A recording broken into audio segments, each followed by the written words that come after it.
Welcome into PrepAquatics.com. I'm Skyler King. As always, you can email me, Skyler@PrepAquatics.com. You can follow me on Twitter, @SkylerPrep. Talking final big weekend of invites here before Christmas break.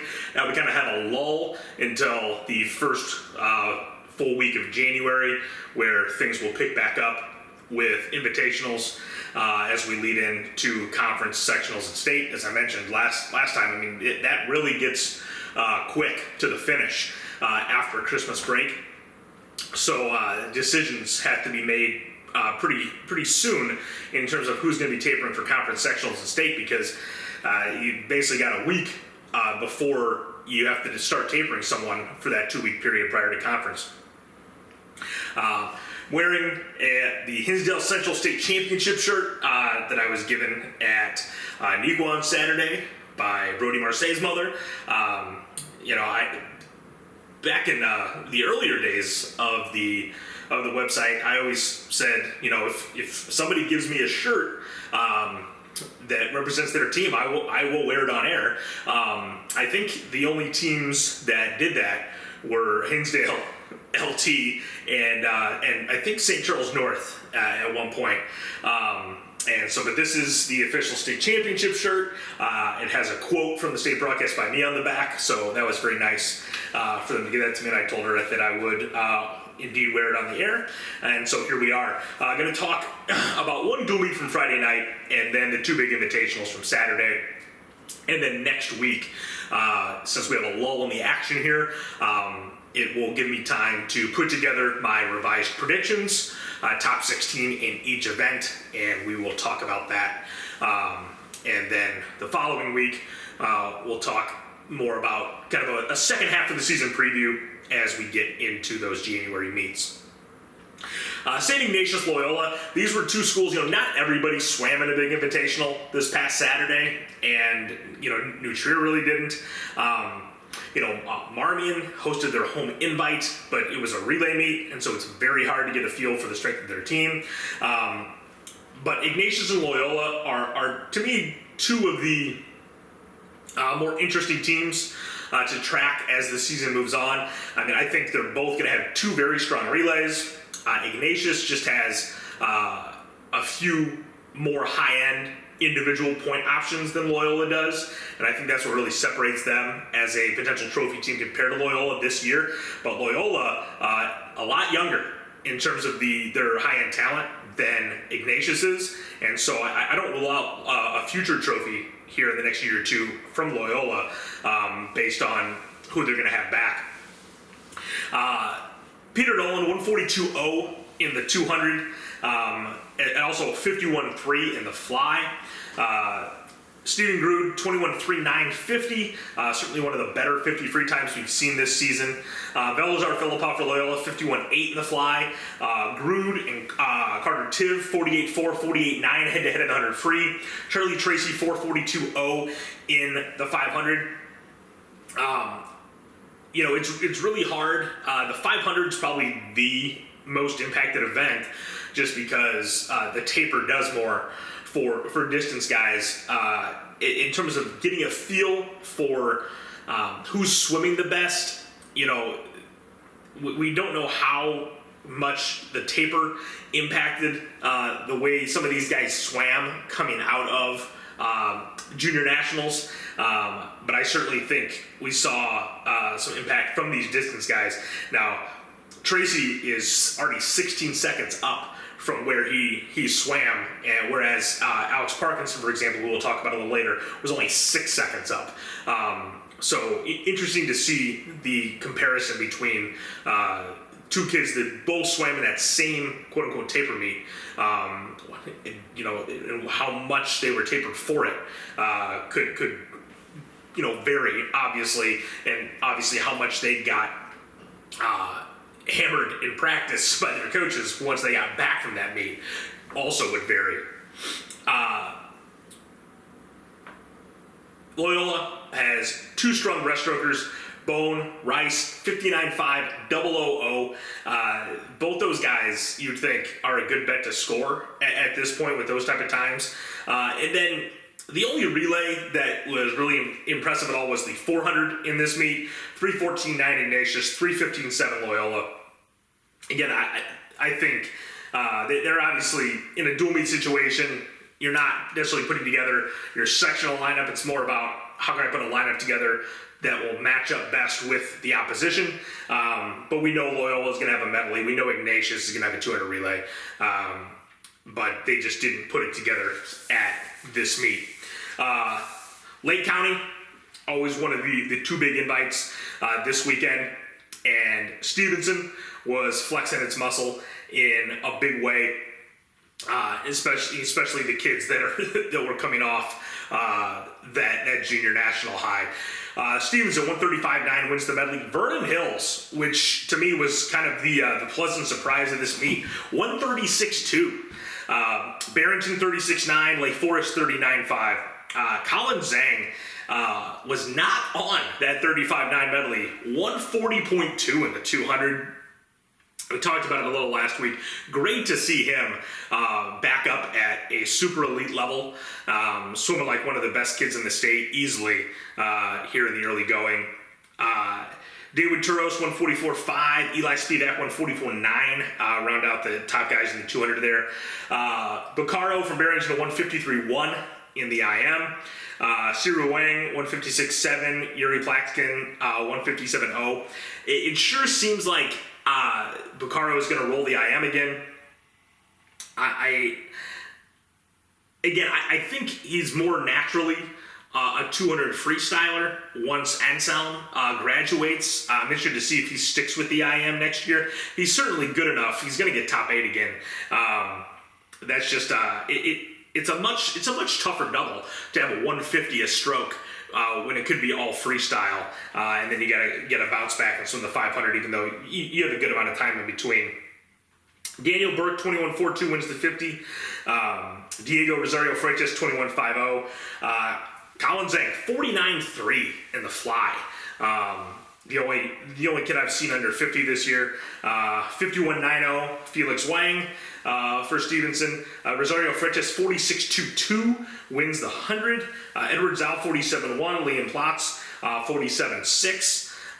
500 free. Bacaro 435.9 wins it.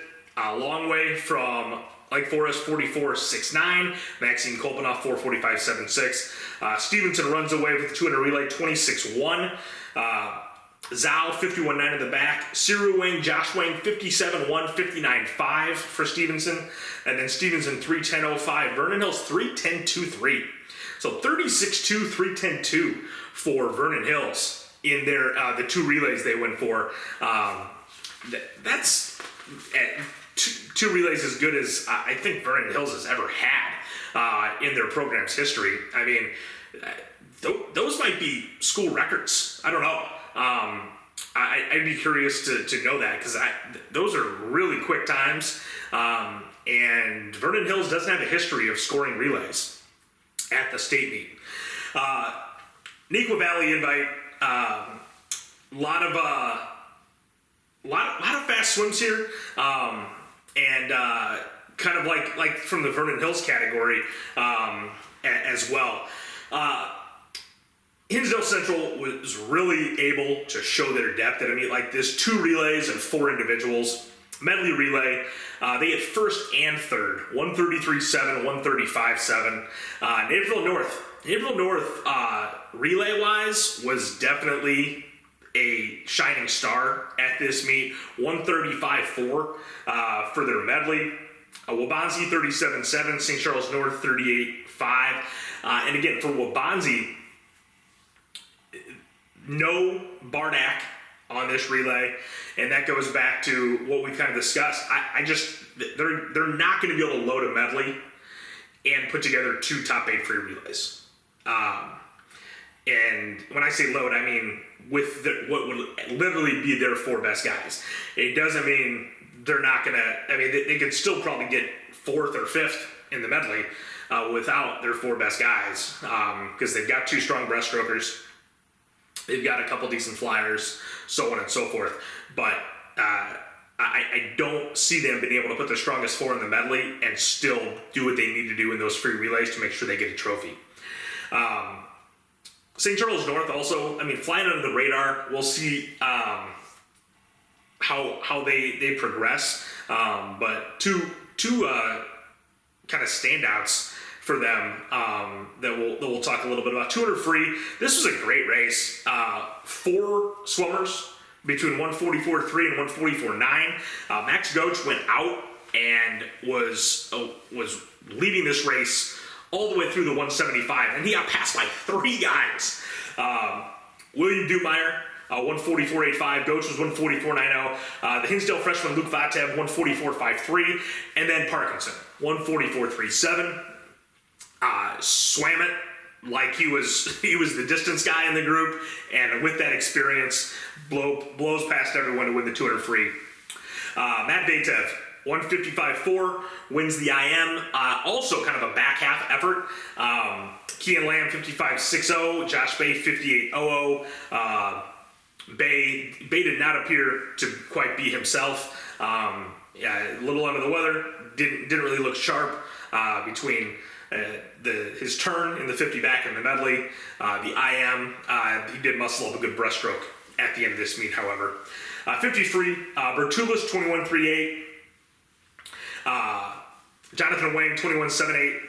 And Schwartz from Wabanzi, 21.96. Again, Jonathan Wang, obviously linchpin on these great relays for Naperville North.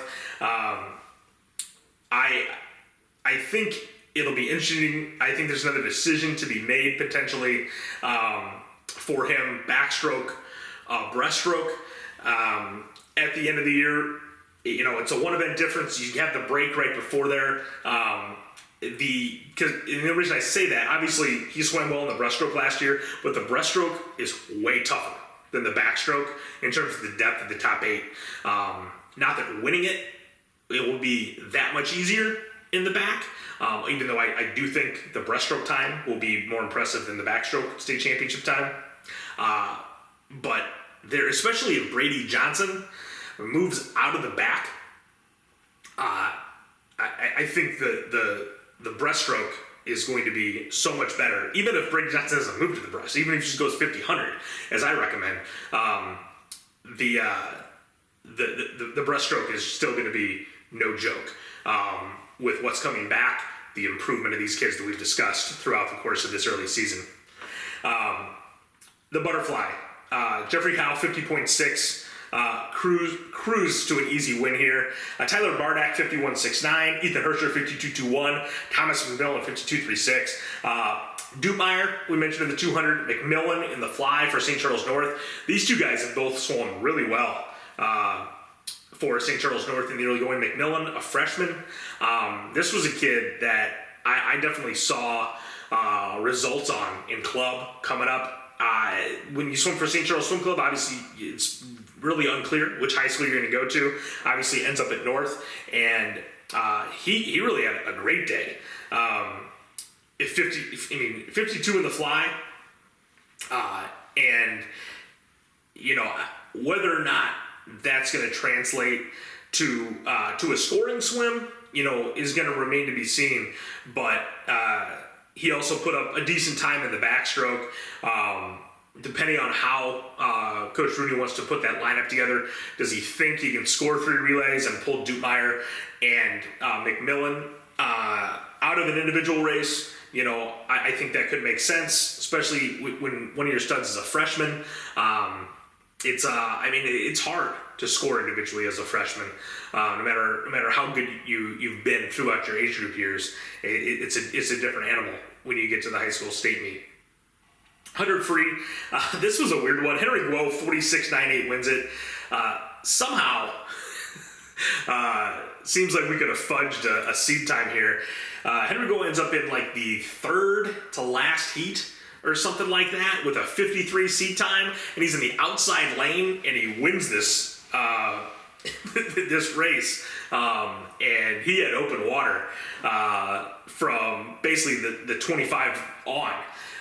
Max Goetsch, 47.1 is second. Sebastian Leal, 48.0. Brandon Saliga, 48.91. Saliga is a sophomore for Hinsdale Central who was coming off a broken leg. Just kind of in the last month started going off the block. He's having a really nice sophomore season, all things considered. And you can tell, especially going off the block, there's just not much explosiveness there. And so hopefully he can get back pretty close to full strength by the end of the season, and we'll see more of that explosiveness going off the block.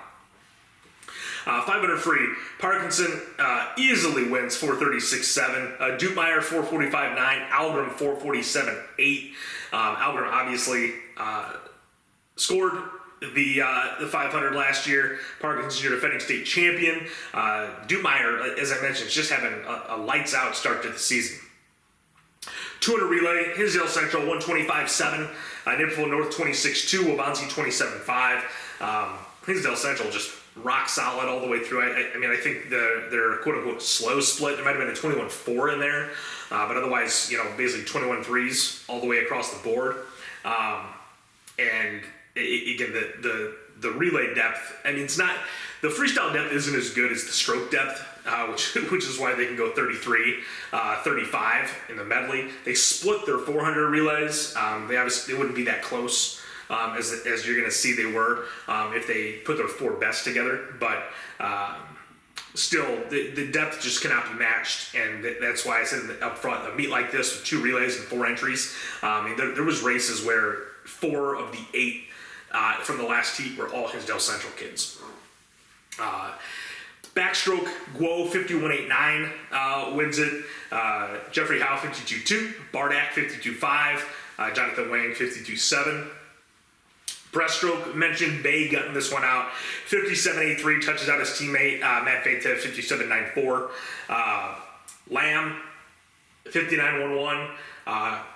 Mason Hoffman, Naperville North, 59.76. Nathan Hune, Waubonsee, 59.95. So, again, and this kind of goes back to the situation with Waubonsee's medley. Nathan Hune, to have a guy as good as he is in the breaststroke and not put him on the medley, it's kind of a waste of resources. Lamb actually swam the fly at this meet. Whether or not he's going to do that or he's going to be on 2 free relays remains to be seen. 400 relay, Hinsdale Central 312.3, Hinsdale Central 313.012. They added up to 307 high with their 4 best guys. Waubonsee 315.5, Naperville North 316.7, Naperville Central 318.8, Neuqua Valley 319.4. For Hinsdale, their only kind of challenge left in season in terms of competition in the pool is at Nutra Relays in the middle of January. We've kind of talked, there's going to be no Josh Bay for that meet, but that's a meet that's only 2 individual swims and 2 relays. So it's easier to put a lineup together than it was with missing someone, that is, than it is at Neuqua. And so I'm really interested to see full strength New Trier, mostly full strength Hinsdale Central, definitely more so than it was when they faced off in that dual meet, and see what that looks like. And a lot of these teams are also going to be there, and so that'll definitely be the best collection of talent that we have all season prior to the state meet. And hopefully a lot of these top kids are swimming their state events, and we can get a real good measure of where everyone's at compared to each other at that point. So, big performances for Stevenson, big performances for Hinsdale Central, and again, I think when you're thinking about the trophy teams we've talked about, Waubonsee looked rock solid. Again, Waubonsee just needs to get their 3 relays in the top, and I think they're going to be in really good shape. They're going to be the favorite for that 3rd place trophy, because everyone else that's going to be chasing them is either going to be short a relay in the case of Ignatius, or doesn't have as many proven individuals in Stevenson. Even though Stevenson is I think showing that they could get there.